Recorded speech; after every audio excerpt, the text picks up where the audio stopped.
the toilet paper can go over there. So now we got enough room to put the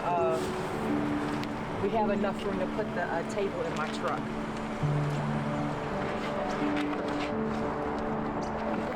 We have met in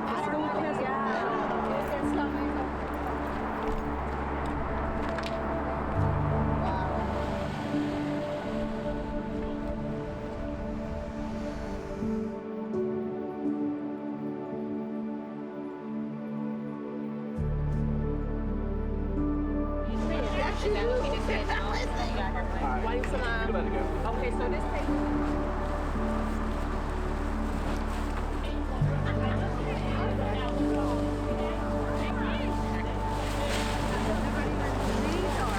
We're distributing hygiene bags to homeless from Al-Rahmah. These are the female bags, and then we have a male and female over there too. So we're at the station for the females.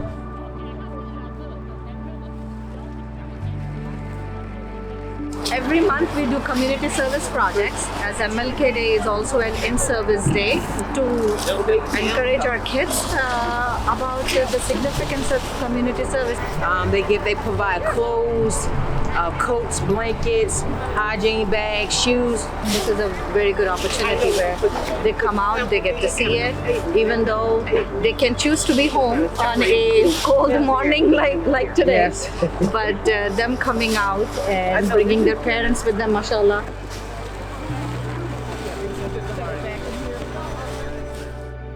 I think we're helping other people in our community, and it kind of strengthens the bond within our community, and we're making our community a better place because we're giving them what they need, and for the people who might not have the things that they need. What's the best part about helping people? How you get rewards from Allah.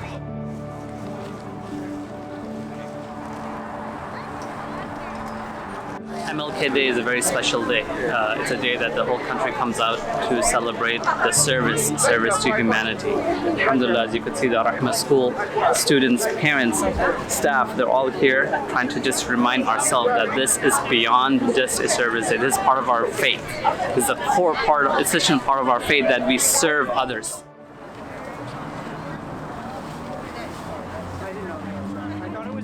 Sister Asma from Muslimin Al-Nisa shelter. She's been sponsoring this event and she invited us to. So this is the first time that this year is our first time participating in this event along with our SGA students from Al-Rahmah School. Assalamu alaikum. This is our ARS at Al-Rahmah SGA. Khadija, come in the front. Alhamdulillah, my daughter went to that school. Alhamdulillah. So please tell us what keeps you going for these 25 years. Well, actually, it's 47 years. MashaAllah. Thank you for correcting me. As a teenage Muslim, around your age, and people was telling me all about, Islam is the perfect religion. They were telling me all of these things.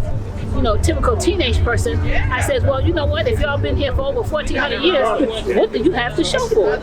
And so I asked, I said, so where are your schools? Where are your hospitals? Where are your shelters? Where are your nursing homes? I asked them, and nobody could tell me.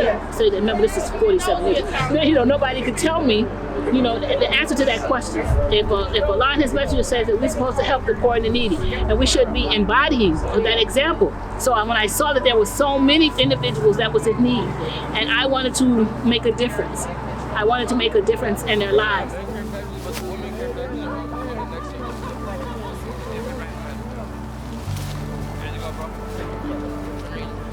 You want that one? All right, take care. Have a good day. I tell people, and don't y'all be sad, is that I'm going to die. We're all going to die, okay? I'm going to die, okay? Because, God is going to reclaim His soul, right? And this soul doesn't belong to us. If we don't do this, then we don't leave any legacy for individuals who can then come back and say what I said, where's your school? Where's your hospitals? Where's your, your shelter? You see? So we have to be able to leave a legacy.